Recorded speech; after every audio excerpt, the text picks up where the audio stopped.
하나님 아버지 은혜를 감사드립니다. 주의 말씀 앞에 상한 심령과 또 가난한 심령으로 귀를 기울이고 하나님께서 말씀해 주시기를 바라고 있습니다. 주님이 하늘 문을 여시고 말씀의 참된 뜻을 우리에게 계시하여 주시기를 기도합니다. 주님, 저희들의 딱딱한 마음을 열어주시고 또 둔한 귀를 열어주시고 어두운 눈을 열어주셔서 그리스도의 말씀을 들을 수 있도록 하나님 진리가 우리를 자유케 하시고 또한 풍성케 하시는 것을 맛볼 수 있도록 은혜 베풀어 주시옵소서. 주 예수 그리스도 이름으로 기도합니다. 아멘.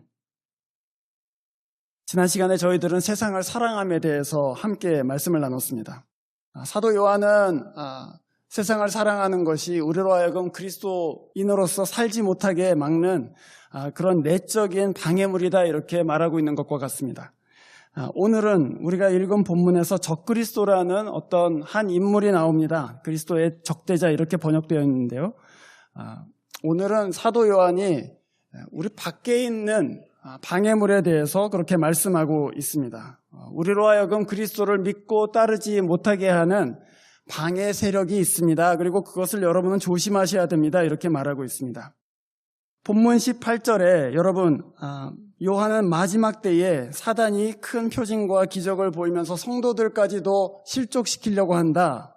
그런 위기의식 가운데 이 글을 쓰고 있습니다. 주님께서도 마태복음 24장에서 마지막 때가 되면은 많은 세상에 다른 이름의 그리스도가 나타날 것이고 그 사람들이 사람들을 미혹해하고 심지어는 하나님께서 택하신 신자들까지도 실족하게 할 것이다. 그렇게 경고하셨습니다. 그렇다면 우리는 이 마지막 때에 그러한 공격과 방해들에 너무 무지해서는 안 되겠다. 이렇게 생각할 수 있겠죠. 여러분, 우리 믿음은 그냥 진공 공간에서 성장하지는 않습니다. 우리 믿음은 여러 가지 방해물들을 이겨나가고 또한 헤쳐나가면서 성장하게 되어 있습니다. 그래서 오늘 여러분들과 함께 두 가지에 대해서 아주 중요한, 이 성경에서 말하는 아주 두 가지 중요한 어떤 개념에 대해서 또 알아보려고 합니다. 첫 번째는 적 그리스도이고요. 그리스도의 대적자가 누구냐, 또 무엇을 하는 인물이냐에 대해서 알아보고, 두 번째로는 성령의 기름 부음에 대해서 저희들이 함께 배워보도록 하겠습니다. 적 그리스도는 성경 곳곳에서 여러 가지 이름으로 불리우는 인물입니다. 불법의 사람이라고 하기도 하고 또는 거짓 교사로 나오기도 하고 또는 거짓 예언자 혹은 사단이라고 칭하기도 합니다. 그리스도의 교회는 지난 2000년 동안 이 적그리스도가 누구냐, 그것에 많은 관심을 가지고 어떤 때는 그것이 유대인이다 이렇게 말하는 경우도 있었고, 초기죠. 중세를 지나면서 종교개혁 시대에 이르려면은 이 적그리스도는 바로 교황이다 뭐 이렇게 얘기하기도 하고, 또 현대에 와서는 나치의 우두머리였던 히틀러가 바로 그 적그리스도다 뭐 그렇게 여러 가지 이 적그리스도가 누구인지에 대한 의견이 있었습니다.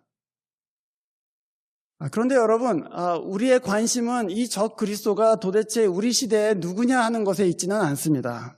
그것은 오히려 우리가 성경 말씀을 읽는데 방해가 되는 그런 해석이기도 합니다.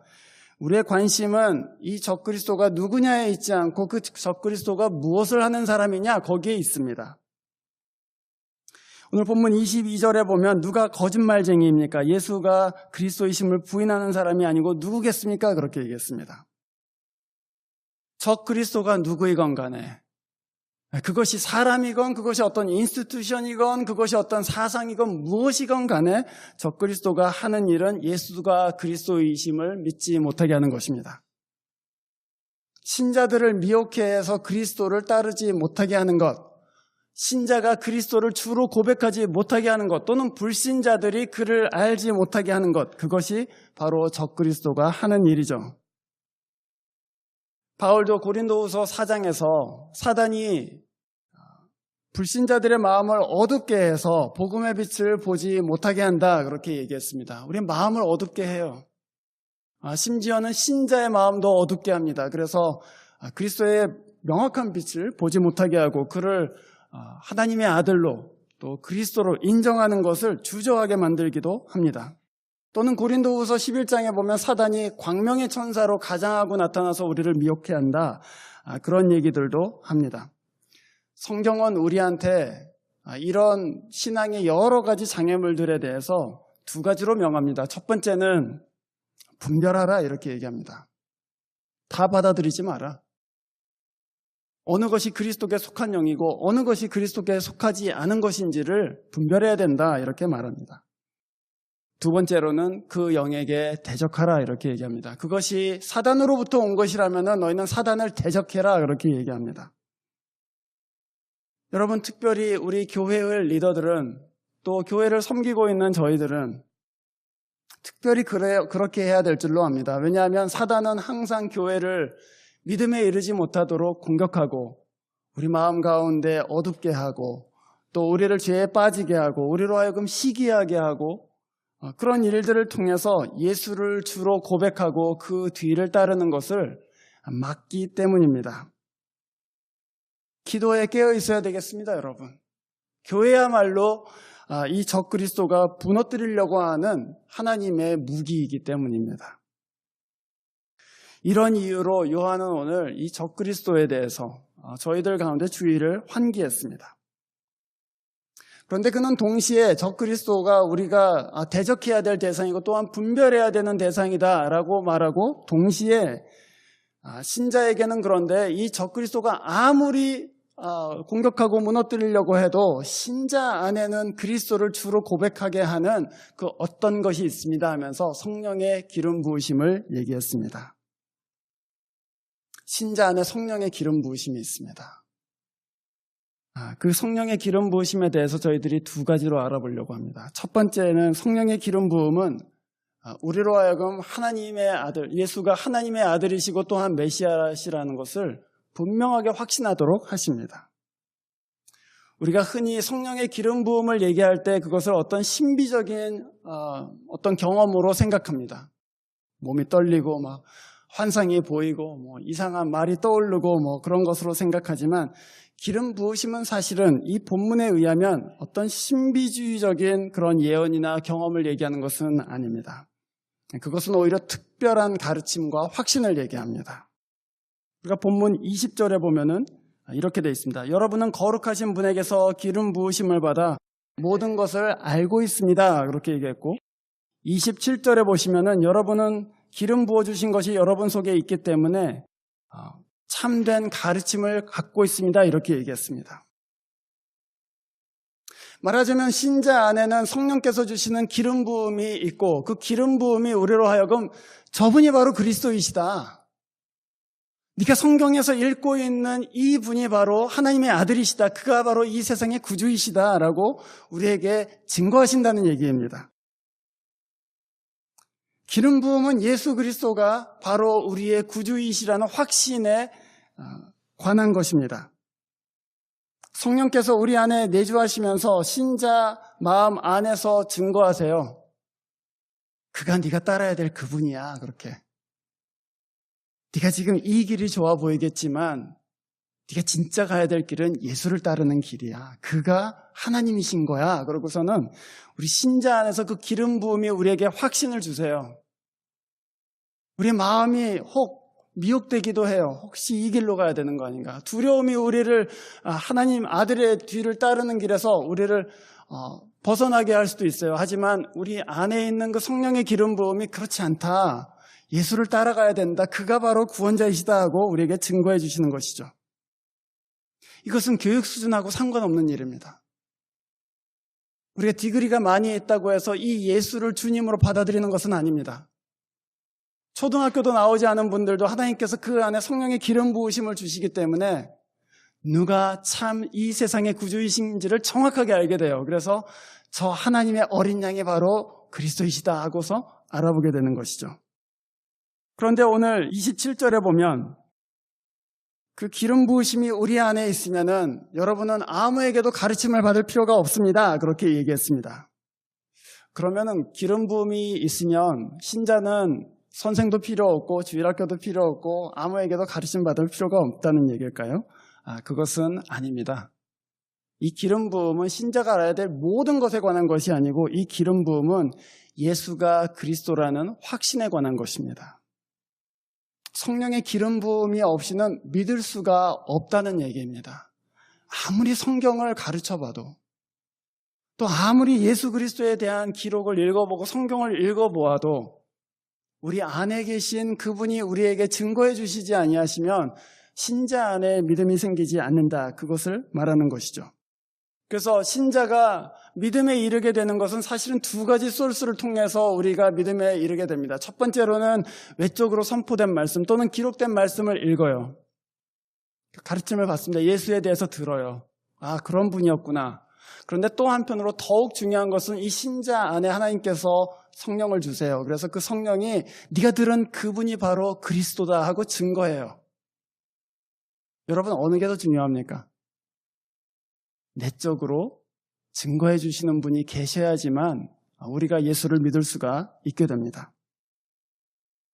우리가 우리 안에서 성령의 기름 부음이 우리로 하여금 그분을 예수 그리스도로 고백하게 한다면 그것만큼 인생에 있어서 중요한 대답이 어디 있을까 그렇게 생각이 됩니다.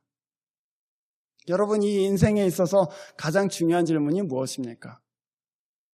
어디로 가야지 행복할까 하는 것입니다. 또 누구에게 구원이 있는가? 또 어느 길로 가야 되는가? 그 인생의 굉장히 중요한 질문이죠. 근데 여러분, 아무리 책을 읽어봐도 아무리 스스로 혼자 고민해보고 생각해보아도 자기의 길이 어느 길로 가야 될지 아는 사람 많지 않습니다. 무엇을 해야지 행복한지 알 수 있는 사람 별로 많지 않습니다. 그러나 우리 안에 계신 그 성령께서 우리에게 그 예수가 바로 하나님의 아들이고 그가 바로 참 길이야 라고 증거하시면 우리에게는 인생의 가장 중요한 문제가 해결되는 것이죠. 아, 그분 뒤를 따라가면 되는구나. 그분 뒤를 따라가면 행복하구나. 그분 뒤를 따라가면 거기에 길이 있구나 하는 것을 우리가 알게 됩니다. 두 번째로 이 성령의 기름 부으심은 신자에게 하나님께서 어떤 부르심을 주셨는지를 확신하게 만듭니다. 여러분, 이 신약 성경에서 기름 부으심이라는 말, 성령의 기름 부으심에 대해서 말하고 있는 사람은 이 요한밖에는 없습니다. 기름 부으심에 대해서 여러 가지로 얘기해요. 성령의 부으심이라고도 얘기하고요. 또 물이라고 얘기하기도 하고 생수라고도 얘기하기도 하고 여러 가지로 성령을 얘기하지만 이 요한은 특별히 그것을 기름 부으심 그렇게 얘기했습니다. 그 얘기는 이 기름 부으심을 구약의 전통에 따라서 해석해야 된다는 얘기죠. 여러분, 구약 성경에 보면은 이스라엘 역사 안에서 기름 부으심을 받은 사람이 세 종류의 사람이 있습니다. 첫 번째는 이스라엘에서 왕을 세울 때 기름을 붓습니다. 두 번째로는 대제사장을 제사장직에 세울 때 기름을 붓습니다. 그리고 마지막으로는 하나님의 말씀을 증거할 선지자를 세울 때 그 사람의 머리 위에도 기름을 붓습니다. 왕과 제사장과 선지자들이 기름 부음을 받아요. 말하자면 기름 부으심이라는 것은 내가 이 사람을, 하나님이 이 사람을 따로 떼어서 내가 시키는 일을 위해서 구별하여 두었다 하는 얘기입니다. 내가 너를 왕으로 삼는다. 내가 너를 선지자로 세운다. 내가 너를 제사장으로 세운다 하는 그 위임에 관련된 것이 바로 이 기름 부음입니다. 우리가 믿는 그 예수 그리스도, 그 그리스도의 의미도 기름 부음 받은 자라는 의미입니다.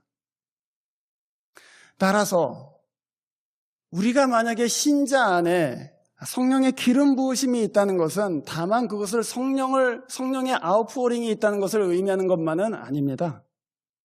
기름 부으심이 있다는 것은 하나님이 우리를 어떤 직에 합당하도록 세우셨다는 것을 의미합니다. 그래서 여러분, 우리가 성령 안에서 기름 부으심이 신자 안에 있게 되면 그 신자는 아까 말씀드린 대로 예수라는 분을 하나님의 아들이요 또한 그리스도라고 고백할 뿐만 아니라 동시에 하나님께서 나를 부르셨구나 하는 것을 확신하게 돼요. 하나님께서는 나를 어떤 특별한 직에 부르셨구나. 그 직이 무엇입니까? 왕이요? 선지자요? 제사장과 같은 직을 얘기합니다. 그래서 베드로전서 2장 9절에 베드로 사도는 성도들한테 그렇게 얘기했어요. 너희는 왕 같은 제사장들이다. 예수를 믿으면요, 그냥 구원자만 보이는 것이 아닙니다, 여러분. 그 예수를 주님 하고 부르는 순간 내가 그분을 따라가야 되겠구나. 그리고 이 따르는 길에 나를 세우셨구나 하는 것을 알게 됩니다. 내 장래가 무엇이 될지는 잘 몰라요. 내가 의사가 될지, 내가 변호사가 될지, 내가 무슨 농부가 될지 그런 길에 대해서는 잘 알지 못해요. 내가 메디컬 스쿨을 가야 될지, 내가 대학원에 진학해야 될지 그런 거 잘 알지 못하지만 예수를 믿으면 단 한 가지 굉장히 분명해지는 사실이 있습니다. 그것은 나는 하나님께서 어떤 특별한 일을 위해서 부르셨구나 하는 것은 분명하게 알게 됩니다. 그래서 예수를 진짜 믿게 되면요, 자기 장래에 대해서 큰 근심들이 사라져요. 예수를 진짜 믿으면 이미 부르심을 받았기 때문에 내가 의사가 되고 내가 변호사가 되건 상관없어요. 내가 공부를 하건 아니면 공장에서 일을 하건 상관없습니다. 내 길은 정해져 있어요. 하나님께서 나를 부르셨구나. 나를 왕같은 제사장으로 부르셔서 이 땅 가운데 그리스도와 같이 세우셨구나. 하나님께서는 나를 통해서 하실 일이 있구나. 그것을 확신하게 돼요. 그래서는 하나님 앞에 이렇게 기도하게 돼요. 하나님, 제가 무엇을 하든지 주님 위해서 하겠습니다. 주님이 저를 구별하여 세웠기 때문입니다 하고 기도하게 되죠. 그 기름 부음 때문에 신자는 이 세상 가운데에서 세상이 이해할 수 없는 일들을 하기 시작합니다. 그 기름 부으심 때문에 신자는 이 세상에서 나는 제사장과 같이 살 거야. 나는 왕과 같이 살 거야. 나는 선지자와 같이 살 거야 하는 마음의 확신이 생기기 시작하는 것이죠. 왕과 같이 산다는 게 뭡니까, 여러분? 떵떵거리면서 산다는 얘기가 아닙니다. 왕이신 예수 그리스도께서 돌보셨듯이 돌본다는 의미입니다. 저는 신앙생활하면서 참 이것이 신비라고 생각됩니다. 예수를 깊이 믿은 사람들, 그가 내 주님이시다 하고 깊이 영혼에 믿은 사람들은요, 예외 없이 다른 사람에 대해서 깊이 사랑하게 됩니다.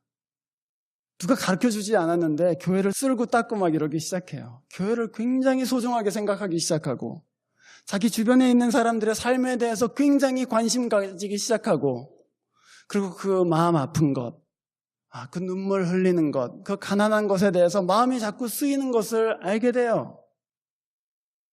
그리고서는 자기가 알게 돼요. 하나님께서는 나를 선을 위해서 이 땅 가운데 부르셨구나. 나 진짜 아무것도 없는데, 난 진짜 공부도 못하고, 난 진짜 얼굴도 못생겼고, 나는 집안 배경도 없고 아무것도 없는데 하나님께서는 나를 예수 믿는다고 제사장과 같이 세우셨구나. 그래서 다른 사람을 위해서 중보하게 만드시는구나. 그래서 중보하기 시작해요. 예수를 깊이 한번 믿어보세요. 그러면은 우리 마음 가운데 다른 사람을 위해서 기도하고 싶은 마음이 생기기 시작합니다. 예수를 깊이 믿어보세요. 그러면은 우리 마음 가운데에 정말 진리를 가르쳐야 되겠구나 하는, 가르치고 알게 해주고 인도해야 되겠다는 마음이 생기기 시작해요. 그것이 무엇입니까? 이 기름 부음이 신자들에게 주는 유익이죠. 예수를 주로 고백하는 사람들, 그의 교회에 충성합니다. 가르쳐주지 않아요. 제가 충성하십시오 이렇게 해서 충성하는 것이 아닙니다. 목사님들이 얘기한다고 해서, 설교한다고 해서 충성하는 게 아니에요. 그 안에 이 교회는 그리스도의 몸이구나 하는 깨달음이 있기 때문이에요. 여러분, 이 교회를 그리스도께서는 나의 신부 이렇게 얘기했습니다. 어느 나라 대통령이건 그 부인을 영부인이라고 합니다. 미국에서는 First Lady 이렇게 얘기하죠. 근데 여러분, 솔직히 말해서 First Lady한테 무슨 오피셜한 무슨 포지션이 있습니까? 사실은 없습니다.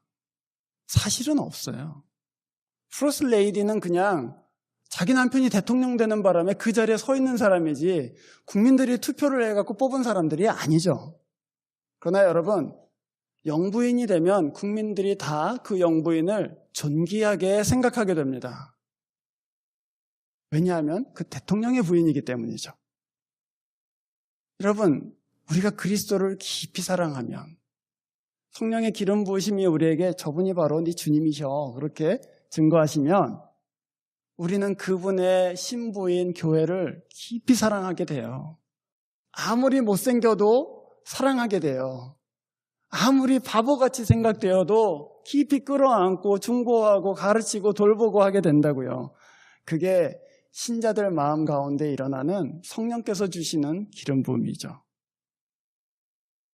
적그리스도는 왜 그렇게 방해하겠습니까? 왜 신자가 예수를 그리스도로 부르는 것을 왜 그렇게 반대하겠냐고요. 바울은 데살로니가 2장 18절에서 내가 여러 번 여러분들을 방문하려고 했는데 사단이 막았습니다. 그렇게 얘기했습니다. 아니 사단이 할 일이 없어갖고 바울 선생이 이 교회에 방문하는 걸 막나 그런 생각이 드실지도 모르겠습니다. 그러나 여러분, 바울이 데살로니가를 방문할 때 무슨 일이 일어날지 사단은 알고 있어요. 바울 데살로니가에 가면은 믿음 없는 사람들 가르치고 격려해주고 또 기도해주고 그래갖고 믿음 생기게 하겠구나. 바울 저거 데살로니가 가면은 깨진 사람들 가서 위로해주고 돌봐주고 그래서 그리스도께 돌아오게 하겠구나. 그 뻔히 보이는 일이에요. 그래서 사단이 방해합니다. 가지 못하게 방해해요. 우리들 가운데 성령의 기름 부으심이 있어요. 그 기름 부으심은 우리로 하여금 이 웨이코 가운데 굉장히 신실하게 살라고 말해요. 그냥 여기서 너 잘 먹고 잘 살지 말고 이 도시 가난한 사람들, 또 병든 사람들, 아픈 사람들 너 생각해라 하고 기름 부으심이 우리에게 얘기해요. 그리스도께서 사랑하신 사람들, 그리스도께서 불쌍히 여긴 사람들을 우리도 불쌍히 여기라고 기름 부으심이 우리 안에서 말해요. 그래서 우리 교회도 한 달에 한 번씩 미션 웨이코 가는 거예요. 저는 여기에 공부하러 온 대학생 여러분들한테 도전하고 싶습니다, 사실. 여러분, 이 도시는 여러분이 4년 동안 있을 도시겠죠? 그러나 여러분은 이 도시를 하나도 알지 못하고 4년 후에 떠날 수도 있습니다. 이 도시가 얼마나 미국에서 파버티 인덱스가 있는데 그 중에서 얼마나 심각한 도시인지 하나도 알지 못하고 저 28가 30가에 어떤 사람들이 사는지 하나도 알지 못하고 그냥 여기서 디그리 따고 무슨 대학원 시험 치고 무슨 MCAT 치고 해갖고 떠날 수 있습니다. 그러나 그것은 적어도 제 신앙 양심상으로는 하나님 앞에 신실한 삶이 아닙니다. 하나님께서는 여러분을 그냥 디그리 따서 여러분의 장래를 위해서 무지하게 공부하고 일하다가 무슨 그레드스쿨 가고 그러라고 이 땅에 보내신 것이 아닙니다. 하나님께서는 우리에게 이 땅 가운데 제사장 되라, 이 땅 위에서 왕과 같이 돌봐라, 이 땅의 선지자가 되라 그렇게 우리를 보내시는 거예요. 그 기름 부으심이 우리 가운데 있어요. 그 기름 부으심 때문에 우리가 예수를 주라고 부르고 그 주께서 불쌍히 여기는 사람들을 위해서 우리가 마음을 놓고 또 투자하고 또 시간을 내는 것이죠. 사실 저희 교회가 한 달에 한 번 가서 하는 일은 굉장히 하찮은 일입니다. 저는 그렇게 생각해요. 굉장히 하찮은 일이다. 어제도 저희들이 13명이 가서 한 일이 뭐였는지 아세요? 그 주블리 마켓이라고 미션 웨이코에서 저소득층을 위해서 지은 그로서리 마켓이 있습니다. 그 마켓이 있다는 것을 알리는 플라이어를 그 주변에 있는 거리거리 돌아다니면서 그 플라이어를 우편함에다 넣는 일을 했어요. 여러분, 제가 정말 이렇게 죄송스럽지만 거기에 남자 성도들이 4명이 참석했는데요. 4명이 다 PhD입니다. 제가 이 플라이어를 거기다 꽂으면서 그런 생각을 했어요. 아니 도대체 어느 PhD가 토요일 아침에 3시간에 그 진짜 쓰잘데기 없는 플라이어를 끼우는 일을 할까, 이 세상에. 근데 여러분, 그거를 끼우면서 우리는 그 거리에 누가 사는지를 봐요. 어떻게 사는지도 봅니다. 그리고 기도해요. 하나님, 우리는 이렇게 잘 살고 있지만, 우리는 풍족하게 살고 있지만 이 같은 도시에 여기서는 엄청나게 빈곤한 사람들이 있습니다. 도와주십시오. 하나님께서 여기에도 빛을 내려주십시오. 또 우리 마음 가운데도 빛을 내려주십시오 하고 기도하면서 걷습니다. 그것 때문에 그거 하지 말라고 신자들이 이 세상 가운데서 왕처럼 선지자처럼 그리고 제사장처럼 사는 거 하지 말라고 적그리스도는 막습니다. 그러나 성도 여러분, 형제자매 여러분, 여러분 가운데 그리스도를 주로 고백하는 그 기름 부으심이 있습니다. 그리고 그 기름 부으심이 우리로 하여금 웨이코에서 어떻게 살아야 될지를 결정하게 해요. 또는 내가 캠퍼스 안에서 어떻게 살아야 되겠다, 내가 돔 안에서 어떻게 살아야 되겠다, 그것을 결정하게 만듭니다. 그것이 하나님 앞에서 신실한 삶입니다. 그것이 하나님께 합당한 삶인 줄로 압니다. 여러분이 예수를 주로 고백하신다면, 그리고 이 기름 부으심이 여러분 안에서 여러분에게 말하고 있다면, 여러분의 룸메이트, 여러분의 캠퍼스, 그리고 여러분이 4년 동안 있을 이 도시에서 하나님께 신실하게 사시기를 주의 이름으로 축원합니다. 기도하겠습니다. 하나님 아버지, 은혜를 감사드립니다. 저희들 가운데 성령의 기름 부음 주셔서 누가 참 이 세상의 주님이신지를 분명하게 알게 해주셨고, 그리고 또한 우리에게 기름 부음 주셔서 우리가 어떤 직에 부르심 받았는지를 알게 해주셨습니다. 우리 자신을 위해서만 살았던 삶으로부터 돌이킬 수 있도록 도와주시고, 그리스도의 왕된 직분, 선지자와 제사장 된 직분으로 저희들을 초대해 주셔서 이 세상 가운데 참으로 빛과 소금이 되는 웨이코 한인교회 되도록 인도하여 주시옵소서. 주 예수 그리스도 이름으로 기도합니다. 아멘.